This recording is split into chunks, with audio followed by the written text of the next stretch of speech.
조심성 없는 어린애구먼 하고 브로클허스트 씨가 호통을 치더니 이내 신입생인 모양이군.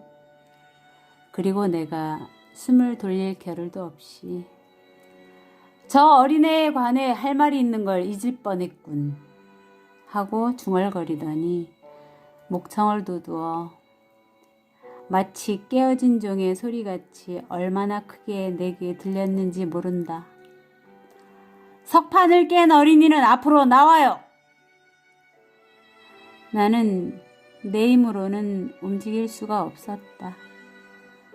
온몸이 마비되어 있었다. 그러나 양쪽 옆에 있던 두 큰 소녀가 나를 세워 무서운 심판관 쪽으로 밀어내었다.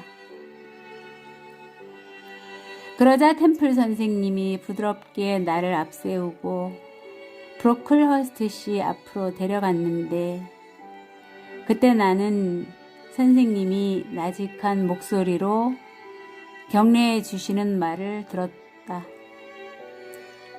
무서워하지 않아도 돼, 제인. 실수로 떨어뜨린 걸 알고 있으니까 벌을 받게 되진 않아요. 이 상냥한 속삭임은 비수처럼 내 가슴에 박혔다. 1분 후엔 템플 선생님도 나를 위선자로 경멸하시게 되겠지 하고 나는 생각했다. 그 순간 리드와 브로클허스트 일당에 대한 분노의 충동이 내 가슴 속에 솟구쳤다. 나는 헬렌 번즈는 아니었으니까. 그 걸상을 이리 가져오너라 하고 브로클허스트 씨가 몹시 높은 걸상을 가리키며 말했다. 거기 앉아있던 반장이 이내 일어서서 그 걸상을 가져왔다. 그 어린이를 그 위에 올려놔요. 그리고 나는 걸상 위에 올려 놓여졌다. 누가 나를 올려놓았는지는 알 수 없다. 나는 자질구레한 일에 마음을 쓸 만한 상태가 아니었다. 깨달은 것은 내가 브로클허스트 씨의 코 높이에까지 들어 올려져서 그가 나한테서 1야드도 떨어지지 않은 곳에 있다는 사실뿐이었다. 브로클허스트 씨가 헛기침을 했다. 템플 선생과 교사들 그리고 학생 여러분, 이 어린이가 보이나요? 물론 모두 보고 있었다.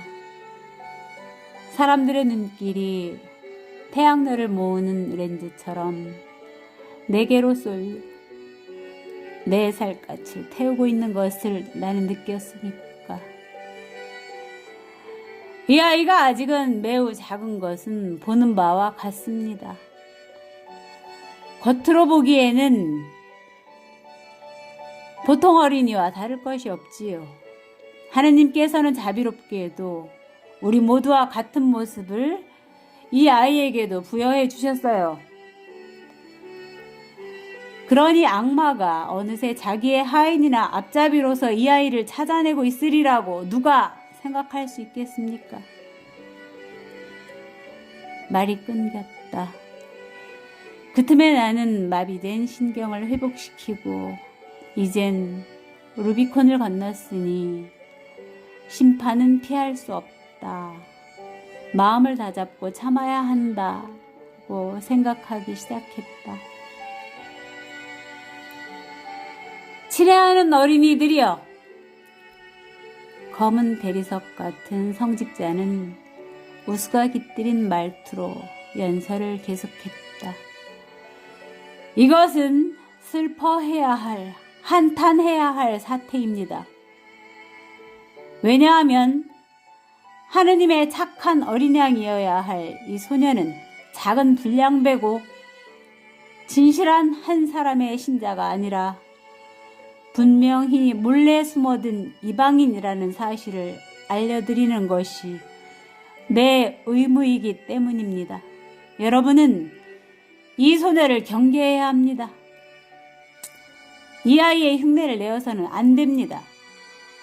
필요하다면 이 아이와 친구가 되는 것을 피하고 놀 때에도 이야기를 할 때에도 따돌리도록 하는 게 좋습니다.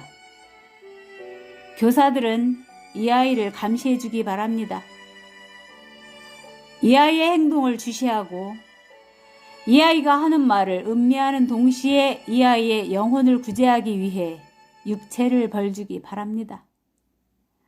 왜냐하면 이런 말을 하는 내 혀마저 굳어질 정도지만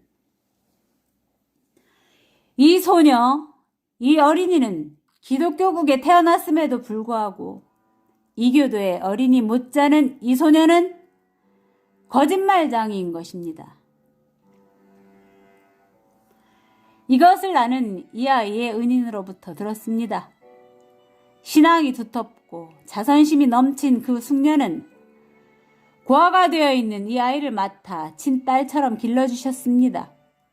그 친절, 그 온정에 보답하기는커녕 이 불행한 소녀는 너무나 무섭게 배은망덕을 했으니 그 훌륭한 보호자도 자신의 따님들의 순결이 이 아이의 고약한 본보기에 더럽혀질 것이 두려워서 어쩔 수 없이 끝내 이 소녀를 따님들 곁에서 떼어놓기로 결심을 하기에 이르렀습니다. 마치 옛날 유대인이 병든 자를 베데스다의 고뇌의 늪에 보냈던 것처럼 이 아이의 영혼을 바로잡아주기 위해 우리 학원에 보내셨던 것입니다. 그러므로 여러 선생님들과 교장 선생님에게도 부탁드리지만 제발 이 아이의 주의 인물이 오염되지 않게끔 각별히 명심해 주시기를 바라는 것입니다.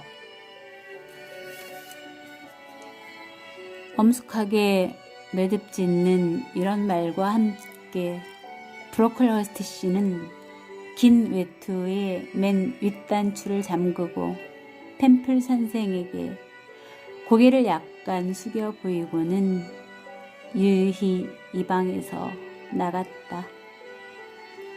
그리고 문께에서 돌아다보며 나의 재판관은 말했다. 그 아이는 이제부터 반시간 동안 더 그 걸상 위에 세워두시오. 또 오늘은 온종일 아무도 그 아이와 말을 하지 않도록 해요.